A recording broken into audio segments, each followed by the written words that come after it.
आपने अद्भुत स्वागत किया है। आपने फूलों की वर्षा करके हमारा स्वागत किया है। बासोदा वालों, अपना भी संकल्प है कि आपकी जिंदगी में कोई कांटा नहीं रहने देंगे। मेरी बहनों ने कई जगह दीपक जलाए। मैं माफी चाहता हूं क्योंकि जिस गाड़ी पे थे उसके कारण आप पास नहीं आ सके, मैं भी बहुत पास नहीं जा सका। लेकिन मेरी लाडली बहनों, तुमने आरती उतारी है भाई की। ये भाई का वचन है कि तुम्हारी जिंदगी में अंधेरा नहीं रहेगा। कई जगह बहनों के हाथ में राखी थी। ये राखी का धागा ये भाई और बहन के पवित्र प्यार का प्रतीक है, सच्चे प्यार का प्रतीक है। मेरी बहनों, आपने राखी का धागा बांधा है। राखी के धागे की कसम खा के कहता हूं, आपकी आंखों में कभी आंसू नहीं रहने देंगे। जनता की जिंदगी बदलना, लोगों के जीवन को बेहतर बनाना, ये हमारी जिंदगी का मिशन है। मेरे भाइयों और बहनों, हम इसलिए सरकार नहीं चला रहे कि सत्ता के स्वर्ण सिंहासन पर बैठ जाए और जनता को भूल जाए। हम तो जीते भी आपके लिए हैं और कभी मरना पड़ा तो मरेंगे भी आपके लिए। एक बात और मैं बासोदा वालों से कहना चाहता हूं, मैं सरकार नहीं चलाता, मैं परिवार चलाता हूं। परिवार, बताओ हम सब एक परिवार है कि नहीं? अजय, ईमानदारी से बताना, मैं आपको मुख्यमंत्री लगता हूं कि भैया लगता हूं? और जोर से बताओ। और बहनों को भी क्या लगता हूं? तो भैया हूं, बेटा बेटियों का मामा हूं।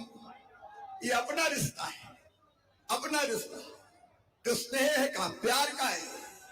मैं हमेशा कहता रहा हूं, मध्य प्रदेश मेरा मंदिर है, उस पर रहने वाली ये जनता मेरी भगवान है और इस जनता का पुजारी शिवराज सिंह चौहान है। इसी भाव से ये सरकार चल रही है।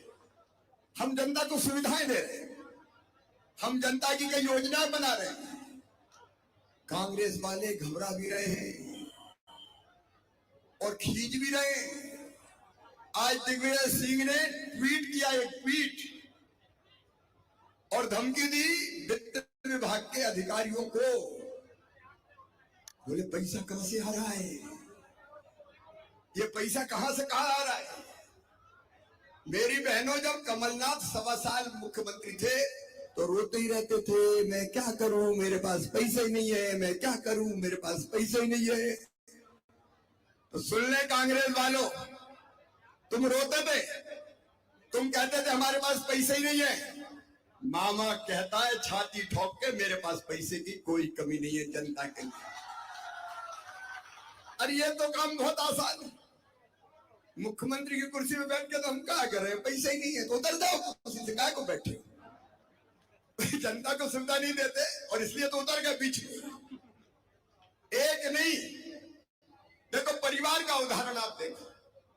बचपन से मैंने देखा था बहनों की तकलीफ, उनका दर्द। मेरी गरीब बहनें, छोटे किसान परिवार से आने वाली बहनें, निम्न मध्यम वर्ग की बहनें कई बार हजार रुपए के लिए भी परेशान हो जाती थी। जरूरत पड़ जाए और बेटा बेटी कुछ मांग ले कि माँ हमें कपड़े दिला दो, माँ हमें किताब दिला दो, माँ हमें खिलौने दिला दो। अब माँ की इच्छा होती है कि बेटा बेटी को वो ये चीज दिलाएं, लेकिन जब पास में पैसे नहीं होते तो मजबूर होती है, आत्मा रोती है। और वो यही सोचती थी कि काश अगर मेरे पास भी पैसे होते तो मैं बेटा बेटी की जरूरत पूरी कर देती। कई बार सावन के महीने में मायके जाना है तो यही चिंता सताती रहती है। जाऊंगे भैया के घर तो भतीजे भतीजी दौड़ के आएंगे, बुआ जी आई है, हमारे लिए क्या लाई है। अब उसके लिए भी पैसा चाहिए। बहनें छोटी छोटी जरूरत के लिए परेशान रहा करती थी, परेशान। और इसलिए मन में एक भाव आया कि जब अपने परिवार की सरकार है तो लाडली लक्ष्मी योजना तो बन गई, एक लाडली बहना योजना भी बन जाए, जो बहन की जिंदगी की तकलीफें दूर करने का काम करे, जो बहन की जिंदगी की परेशानी दूर करने का काम करे। मेरे मन में ये भाव आया कि तू भाई है, बहनें सब भैया कहती है, तो अपना सगा भाई भी राखी के दिन बहन को घर ले जाता है और कुछ ना कुछ देता है कि नहीं देता? अरे बोल के बताओ बहनों, देता है कि नहीं? अरे पैसा देगा, कपड़े देगा, साड़ी देगा। तो मुझे भी लगा कि तू भी तो भैया है, तुझे भी तो अपनी बहन को कुछ देना चाहिए।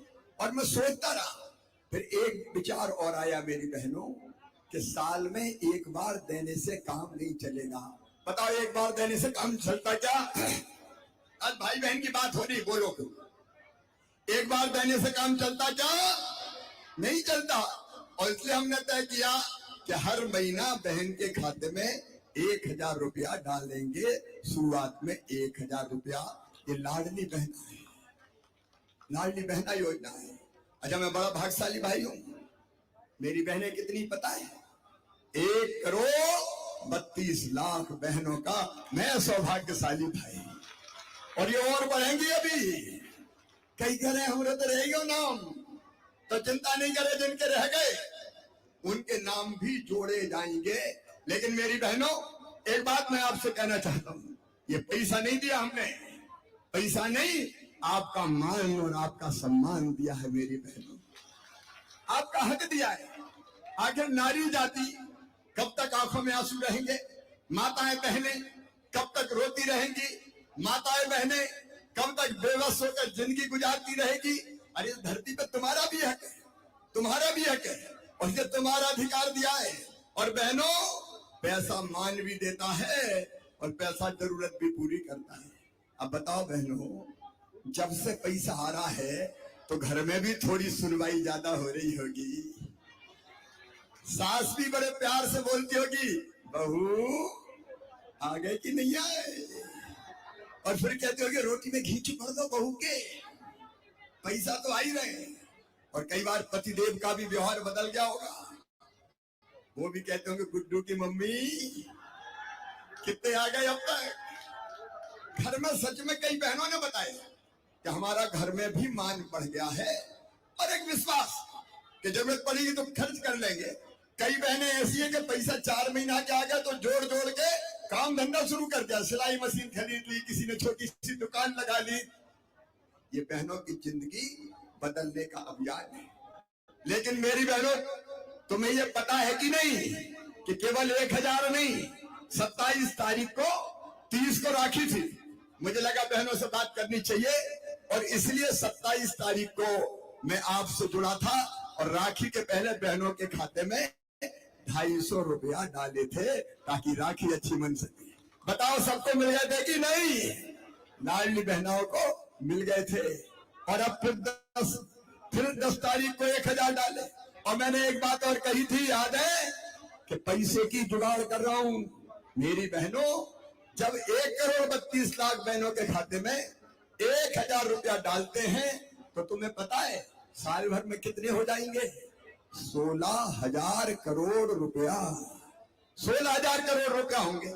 अच्छा मुझे बताना, मेरे अलावा कोई दे सकता था क्या? कांग्रेस ने कभी पैसा दिए थे क्या? कोई हिम्मत नहीं कर सकता। लेकिन ये केवल अब तो 1250 मिलेंगे। मैंने कहा था बहनों, पैसे का इंतजाम कर रहा हूं, जैसे जैसे पैसे का इंतजाम होगा 1000 से बढ़ा के 1250 करूंगा। अब 1250 कर दिए, और चिंता मत करना, जुगाड़ लगा रहा हूं। कांग्रेस ही समझ ही नहीं पा रहे कि पैसा कहां से रहा है, वो आरोप लगा रहे। लेकिन मेरी बहनों, जैसे ही पैसे की जुगाड़ होगी तो 1250 से बढ़ा के 1500 करूंगा, फिर 1500 से बढ़ा के 1750 करूंगा, फिर